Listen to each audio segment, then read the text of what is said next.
Well, that was fun.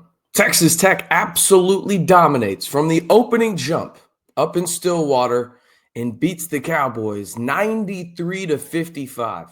In today's video, we'll recap the game, discuss JT Toppin and his historical past two games in the Red Raider uniform, as well as take a look at the latest Big 12 standings and key metrics.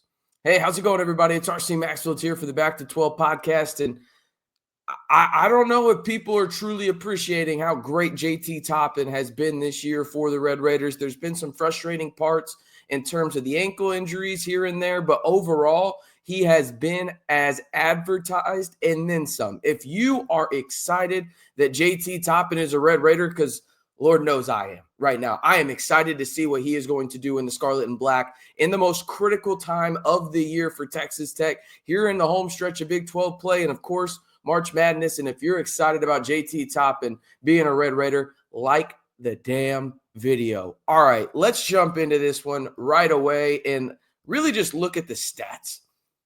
Yeah, you're reading that correct. 93-55.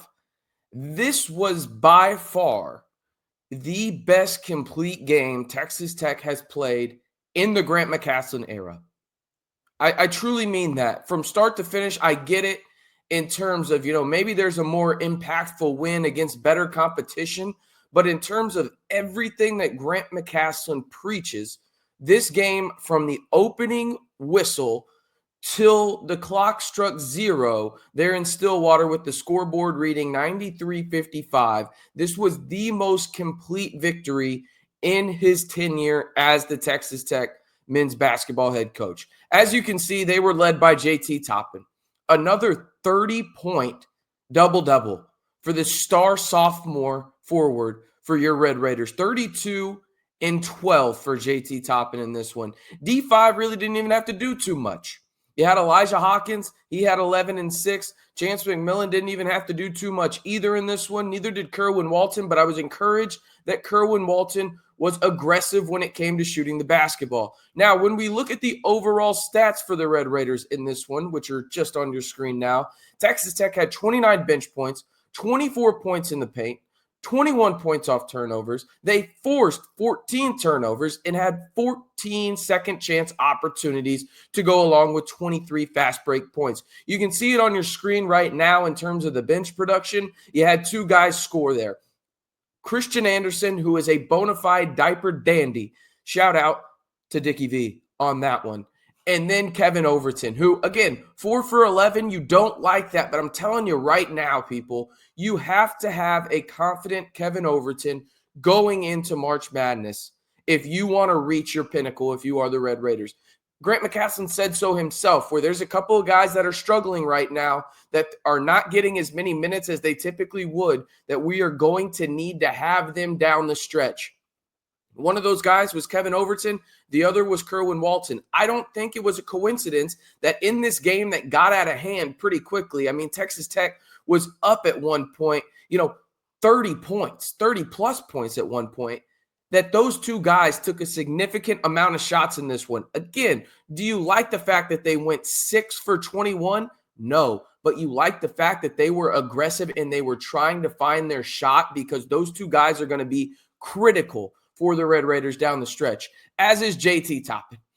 What this guy is doing at this point in time is just historic. There's no other way to look at it. And this is a tweet right here from OptaStats.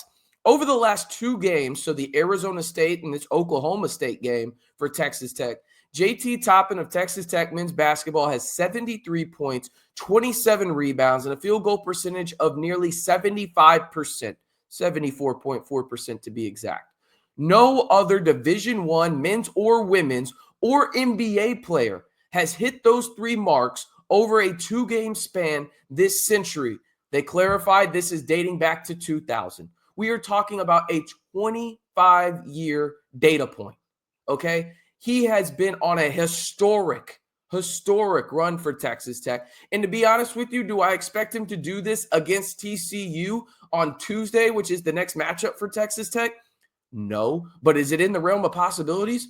Absolutely. JT Toppin is asserting himself as not only a top 3 minimum big in the Big 12, but he's asserting himself into that conversation as one of the most impactful bigs in all of college basketball. And you pair that with a guy like D5, who, yes, he did struggle. As I get the stats back on the screen for you guys here real quick, he did struggle, right? Only 5 points. The beautiful thing is they really didn't need Chance in this one. They didn't need D5, right? You had multiple guys just take over this basketball game for long periods of time, most notably JT Toppin and Christian Anderson in the first half, which kind of distanced Texas Tech from Oklahoma State in this game.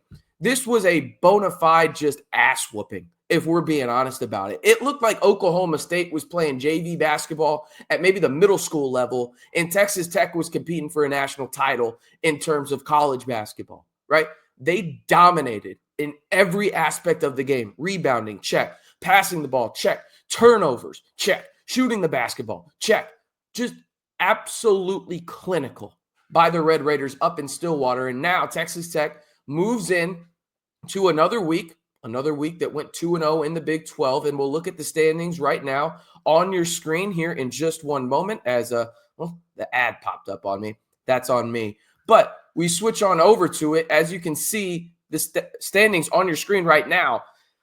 It was a good day for Texas Tech yesterday in terms of winning, obviously. Unfortunately, Arizona didn't hold up their end of the bargain. They lost to Houston, so Houston now has a 2-game lead on everybody, at least in the Big 12 right now. Obviously, you can see on your screen Texas Tech and Arizona are the two teams 2 games behind Houston. Now, the good thing for Texas Tech, you play Houston at home. Obviously, the Cougars are going to want some revenge after the game that you had down there in H-Town where you handed them their lone loss in Big 12 play.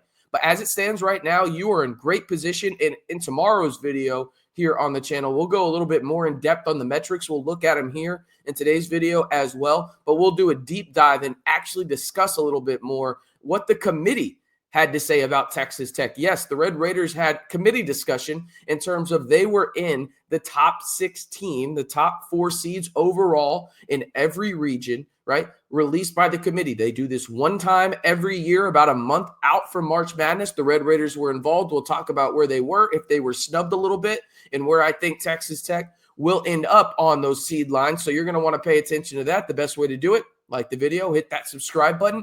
But this is where Texas Tech stands right now in the current Big 12 standings. I mentioned we're going to discuss some metrics. Let's get those on your screen right now. You know I love KenPom here on this channel, and the Red Raiders are now the 7th best team in the country, according to KenPom. Now, I will say, if you look on your screen, Alabama and Texas Tech, there is a huge difference there, right? That's 1.1. So there's clearly a top 6 teams in the country, according to KenPom.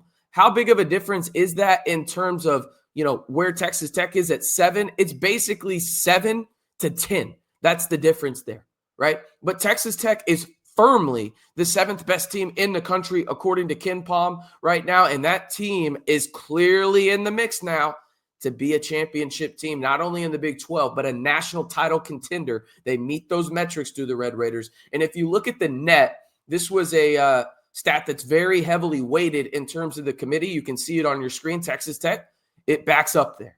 They are the 7th best team in the country. Unfortunately for Texas Tech, they're the only team in the top 25 of the net that has a quad 3 loss, and it comes to UCF after they just got absolutely dismantled in Provo yesterday. But that's going to fluctuate. That should end up as a quad 2 loss when it's all said and done. For Texas Tech, they're right on that line. For those that don't know, a quad, 3 loss, that would basically end up being a 75 or worse. They just barely meet that criteria in terms of quad 3. So you got to be in the top 75 in terms of that losses, and UCF is 76th right now, if that makes any sense whatsoever. But again, the Red Raiders absolutely dominate. Let me put these stats on your screen one more time. I mean, thoroughly outclassed Oklahoma State. Made it look like Texas Tech was playing a completely different game at times. And of course, JT Toppin continues to be absolutely in fuego for the Red Raiders, as he once again has a 30-point double-double for Texas Tech. And the Red Raiders will head to Fort Worth, a.k.a. Lubbock East, to face off against Jamie Dixon and the Horned Frogs on Tuesday night in Fort Worth. I'm RC Maxfield, reminding you, if you want to join the largest group of Texas Tech fans here on YouTube for 100% free and 100% authentic Texas Tech takes all year long, it's really simple to do so. All you got to do is like the video, hit that subscribe button, and turn on that notification bell to stay in the know on all things Texas Tech men's basketball all year long. We're going to be doing multiple lives here on the channel, including one on Selection Sunday for instant reaction to the bracket Texas Tech is in. If you want to join that and much more content surrounding your Red Raiders all year long, again, like the video, hit that subscribe button, and join the Back to 12 squad today. And as always, stay safe and Wreck 'em Tech.